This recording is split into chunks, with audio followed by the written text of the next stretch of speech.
very much. A short time ago, the U.S. military carried out massive precision strikes on the three key nuclear facilities in the Iranian regime: Fordow, Natanz, and Asfyhan. Everybody heard those names for years as they built this horribly destructive enterprise. Our objective was the destruction of Iran's nuclear enrichment capacity and a stop to the nuclear threat posed by the world's #1 state sponsor of terror. Tonight, I can report to the world that the strikes were a spectacular military success. Iran's key nuclear enrichment facilities have been completely and totally obliterated. Iran, the bully of the Middle East, must now make peace.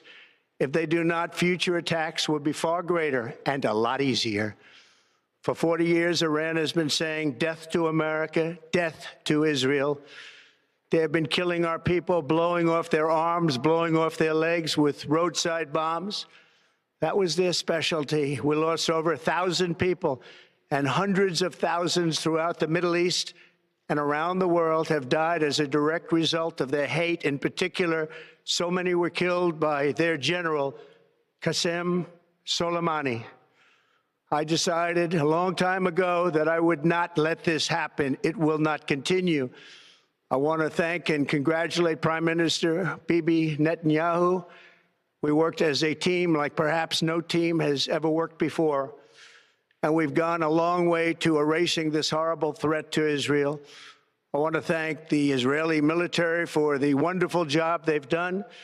And most importantly, I want to congratulate the great American patriots who flew those magnificent machines tonight, and all of the United States military on an operation the likes of which the world has not seen in many, many decades. Hopefully, we will no longer need their services in this capacity. I hope that's so.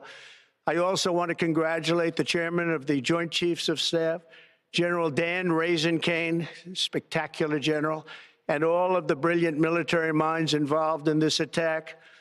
With all of that being said, this cannot continue. There will be either peace or there will be tragedy for Iran far greater than we have witnessed over the last 8 days. Remember, there are many targets left.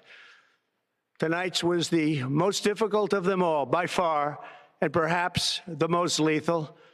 But if peace does not come quickly, we will go after those other targets with precision, speed, and skill.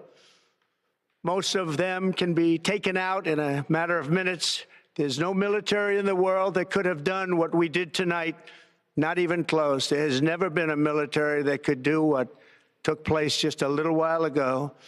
Tomorrow, General Kane, Secretary of Defense, Pete Hegseth will have a press conference at 8 a.m. at the Pentagon. And I want to just thank everybody, and in particular, God. I want to just say we love you, God, and we love our great military. Protect them.